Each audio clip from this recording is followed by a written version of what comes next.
ഇതൊന്നും കാണാതെ ധൃതി പിടിച്ച് അങ്ങോട്ട് നിന്നിട്ട് പെണ്ണയ്യാൻ. അവിടെ ചെല്ലുമ്പോൾ പുള്ളിക്കാരൻ നീ ഇതൊക്കെ കണ്ടിട്ടാണോ ഇങ്ങോട്ട് വന്നിരിക്കുന്നതെന്ന് ചോദിക്കും. ഇതൊക്കെ നമുക്ക് വേണ്ടിയല്ലേ മൂപ്പർ ഉണ്ടാക്കി വെച്ചിരിക്കുന്നത്. അതൊക്കെ ഒന്ന് കണ്ട് ഹാപ്പി ആയിട്ട് കാലം കൊടുത്തു.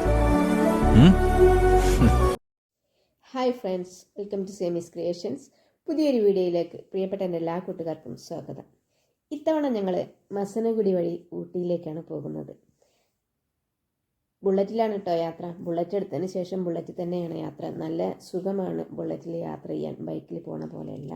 കാറിൽ പോകണ അത്ര ഇല്ലെങ്കിലും എന്നാലും നല്ല നല്ല കാഴ്ചകളൊക്കെ കണ്ട് നമുക്ക് ഏത് വഴിയിലൂടെയും പോകാൻ പറ്റും. ബുള്ളറ്റ് ആകുമ്പോൾ, കാറിലാകുമ്പോൾ നമുക്ക് അങ്ങനെ എല്ലാ വഴിയിലൂടെയും പോകാൻ പറ്റില്ലല്ലോ.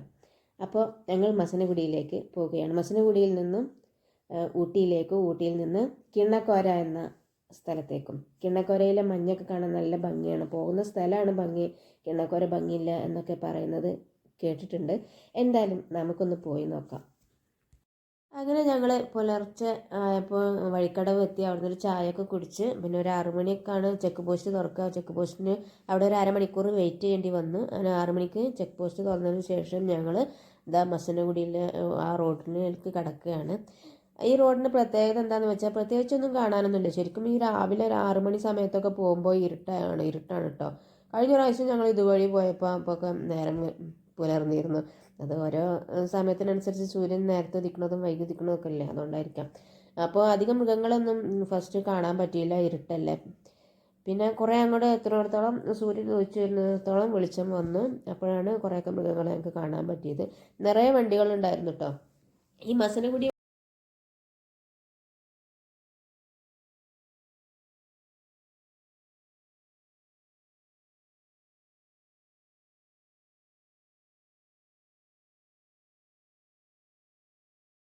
എന്താണ് മസനഗുഡി വഴി ഊട്ടിയിലേക്കുള്ള യാത്രയുടെ പ്രത്യേകത എന്ന് വെച്ചാൽ 2 സൈഡും കാടാണ്. ഒരു അഡ്വഞ്ചർ യാത്രയാണിത്.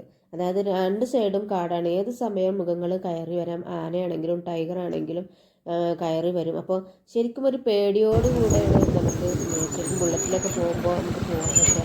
കാറിലാണെന്നുണ്ടെങ്കിൽ അതിൻ്റെ അകത്ത് ഇരിക്കാനോ ഒന്നും ആശ്വസിക്കും. അങ്ങനെ ഒരു പേടിയോടെ തന്നെ ആയിരുന്നു ആ സമയത്തുള്ള യാത്ര. പിന്നെ എന്താണെന്ന് വെച്ചാൽ കുറേ യാത്രക്കാരുണ്ടായതുകൊണ്ട് അത്രയും ആശ്വാസം. അവിടെ നോക്കുക, ഇവിടെ നമുക്കൊരു ആനനെ കാണാണ്ട് കൊമ്പിൻ്റെ കളർ മാത്രം കാണില്ലേ. ആ ആന തല ഇങ്ങനെ ഇളക്കിക്കൊണ്ടിരിക്കുകയാണ് കേട്ടോ, ഒരു പ്രത്യേക മൂവ്മെൻറ്റിൽ. അപ്പോൾ ഞങ്ങൾ പറഞ്ഞ് കളിയാക്കുണ്ടായിരുന്നു എക്സസൈസ് ചെയ്യുകയാണോ എന്നൊക്കെ. ഇരുട്ടായതുകൊണ്ട് ആന കറുത്തതുമല്ലേ, കാണുന്നുമില്ല. പിന്നെ ഇതാ കുറച്ച് അങ്ങോട്ട് ചെന്നപ്പോൾ കുറച്ച് വെളിച്ചം വെക്കാനൊക്കെ തുടങ്ങി കേട്ടോ. സൂര്യൻ ഇങ്ങനെ ഉദിച്ചു ഉയരുന്നുണ്ട്. അപ്പോൾ വണ്ടികൾ ഇഷ്ടംപോലെ ആ സമയത്ത് പോകുന്നുണ്ട്. ചിലരൊക്കെ റോട്ടിൽ നിർത്തിയിട്ട് ഫോട്ടോ എടുക്കുന്നൊക്കെ ഉണ്ട്. ഫോട്ടോ എടുക്കാനൊന്നുള്ള വെളിച്ചമൊന്നും ആയിട്ടില്ല. വെളിച്ചം വെച്ച് തുടങ്ങിയപ്പോൾ ഇതാണ്ടാവും സൈഡിൽ മാനുകളൊക്കെ കാണാൻ തുടങ്ങി. അതുപോലെ തന്നെ കുറച്ചങ്ങോട്ട് കഴിഞ്ഞപ്പോൾ നിറയെ മയിലുകൾ നിൽക്കുന്നുണ്ടായിരുന്നു. പെൺമയിലുകളാണ് കേട്ടോ, അതുകൊണ്ട് തന്നെ പീലില്ല. ആൺമയിലിനെ കാണാനാണല്ലോ ഭംഗി. അല്ലെങ്കിൽ മൃഗങ്ങളിൽ മെയിലാണ് എല്ലാ ഇതിലും മൃഗങ്ങളിൽ ഭംഗി നമുക്ക് തോന്നാറ് അല്ലേ. പിന്നെ കുറേ അങ്ങോട്ട് പോയപ്പോൾ പന്നികളെ കണ്ടിരുന്നു.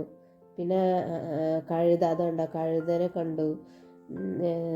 ഇതിപ്പോൾ ഇങ്ങനെ പോകുമ്പോൾ നമ്മൾ ഇങ്ങനെ ഓരോ മൃഗങ്ങളെ കാണുന്നു. ചിലപ്പോൾ വല്ല ടൈഗറും ആനയൊക്കെ ആണെങ്കിൽ പണിയിടുക പന്നികൾ കയറി പോവുകയാണ് കേട്ടോ. പന്നികളിപ്പോൾ നമ്മളെ നാട്ടിൽ സുലഭമായിട്ട് കാണാറുണ്ട്. അപ്പോൾ വലിയ ഇതൊന്നും തോന്നിയില്ല.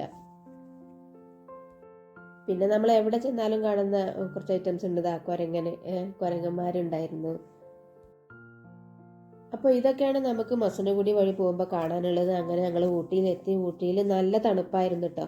ദായിജാസ് ഇങ്ങനെ ഊതി വിടുമ്പോൾ ഇങ്ങനെ മഞ്ഞുകൾ ഇങ്ങനെ പോകുന്നുണ്ടായിരുന്നു. നല്ല ഭംഗിയുള്ളൊരു സ്ഥലം. അവിടുത്തെ നല്ല മഞ്ഞ് മൂടിയ നല്ല ഭംഗി, സൂര്യൻ ഉച്ച വരുന്നത് ദൂരമായിട്ട് നല്ല ഭംഗിയായിരുന്നു. നമുക്കിപ്പോൾ ഈ വീഡിയോയിൽ ഇങ്ങനെ കാണുമ്പോൾ വലിയ ഭംഗിയൊന്നും തോന്നില്ല, പക്ഷെ അവിടുന്ന് കാണുമ്പോൾ നല്ല ഭംഗിയായിരുന്നു. അങ്ങനെ ഞങ്ങൾ ഊട്ടിയിൽ കുറച്ച് നേരമൊക്കെ തങ്ങിയിട്ട് വീണ്ടും ഞങ്ങൾ കിണ്ണക്കോരയിലേക്ക് യാത്ര തിരിച്ചു. കിണ്ണക്കോര പോണ വഴിയാണ് കേട്ടോ ഇത്. അങ്ങനെ കിണ്ണക്കോര എത്തുന്നതിൻ്റെ മുന്നേ ഒരു ചായക്കടയിൽ നിന്ന് ചായ കുടിച്ചു. അവിടെ പക്ഷെ ഇവിടെ കഴിഞ്ഞതിന് ശേഷം ചെറുതായിട്ട് ഇങ്ങനെ തണുപ്പ് വരാൻ തുടങ്ങി കേട്ടോ. ഇതാണ് കിണ്ണക്കോര എന്ന് പറഞ്ഞ സ്ഥലം. ഇവിടെ പ്രത്യേകിച്ചൊന്നും കാണാനില്ല. പോകുന്ന വഴിയിൽ നല്ല മേഘങ്ങളെ കാണാം. ഇത് ചില സമയത്ത് നമുക്ക് നന്നായിട്ട് ഇങ്ങനെ താഴത്തേക്ക് ഇറങ്ങി വന്ന പോലെ ഫീലിങ്സ് ഉണ്ടാവും എന്നൊക്കെയാണ് പറയുന്നത്. പക്ഷേ ഞങ്ങളതൊന്നും കണ്ടില്ല. പിന്നെ കുറേ അങ്ങോട്ട് ചെന്നപ്പോൾ ഞങ്ങൾക്ക് നല്ല മഞ്ഞ് കാണാനായിട്ടാണ്. അത് മഞ്ഞ് മൂടിയ ആ റോട്ടിലൂടെയായിരുന്നു പിന്നീട് ഞങ്ങളുടെ യാത്ര. ആ റോട്ടിലൂടെ ആ മഞ്ഞിലൂടെ പോകുമ്പോൾ ഉണ്ടായിരുന്ന ഒരു ഫീലിംഗ് പറഞ്ഞറിയിക്കാൻ കഴിയാത്തതാണ് കേട്ടോ. പിന്നെ ഞാനും അജാസും അവിടെ ഇറങ്ങി നടക്കുകയൊക്കെ ചെയ്തു കേട്ടോ. നല്ല മലമുകളിൽ അതിൻ്റെ മുകളിൽ നിന്നും താഴേക്ക് നോക്കുമ്പോഴായിരുന്നു നല്ലോണം മഞ്ഞ് കണ്ടിരുന്നത്. ഞങ്ങൾ രണ്ടാളും ഇവിടെ ഇറങ്ങി നടന്നൊക്കെ ചെയ്തു. കുറച്ച് വീഡിയോസൊക്കെ എടുത്തു, ഫോട്ടോസ് എടുത്തു. എല്ലാവരും വീഡിയോസും ഫോട്ടോസും ഒക്കെ എടുക്കുന്ന ഒരു സ്ഥലം കൂടിയായിരുന്നു അത് കേട്ടോ. നല്ലൊരു താഴ്വരയായിരുന്നു, അതിൽ നിറയെ മഞ്ഞായിരുന്നു. അതിങ്ങനെ ഒരു നല്ല താഴ്ചയിൽ നിന്ന് ഇങ്ങനെ പൊങ്ങി വരികയായിരുന്നു. നമ്മളെയൊക്കെ കവർ ചെയ്തിട്ട് അതിങ്ങനെ പോകുന്നത് കാണാൻ നല്ല രസമായിരുന്നു. തിരിച്ചു വരുമ്പോൾ കൂടുതൽ സമയം അവിടെ നിൽക്കാമെന്ന് കരുതിയിട്ടാണ് പോയത് കിണ്ണക്കോരയിൽ. പക്ഷേ കിണ്ണക്കോരയിൽ നല്ല വെയിലും ചൂടൊക്കെ ആയിരുന്നു കേട്ടോ. അങ്ങനെ തിരിച്ചു വരുമ്പോഴാണ് വഴിയിൽ നിന്ന് ഒരു യാത്രക്കാർ പറഞ്ഞത് കടുവ ക്രോസ് ചെയ്തിട്ടുണ്ടെന്ന് ഫോറസ്റ്റുകാർ പറഞ്ഞു, അതുകൊണ്ട് ശ്രദ്ധിക്കണമെന്ന്. കടുവ ക്രോസ് ചെയ്തെന്ന് പറഞ്ഞതോടുകൂടി പിന്നെ ഞങ്ങൾ ഇരിക്കാനും നിൽക്കാനും ഒന്നും നിന്നില്ല, വേഗം വീട്ടിലേക്ക്. അപ്പോൾ മസനഗുഡി വഴി ഊട്ടിയിലെത്തി. ഊട്ടിയിൽ നിന്നും കിണ്ണക്കോരയിലേക്കുള്ള യാത്രയൊക്കെ കണ്ടു. ഈ വീഡിയോ നിങ്ങൾക്ക് ഇഷ്ടമായിട്ടുണ്ടെങ്കിൽ ലൈക്ക് ചെയ്യാനും ഷെയർ ചെയ്യാനും പ്രത്യേകിച്ച് സബ്സ്ക്രൈബ് ചെയ്യാനും മറക്കരുത്. താങ്ക്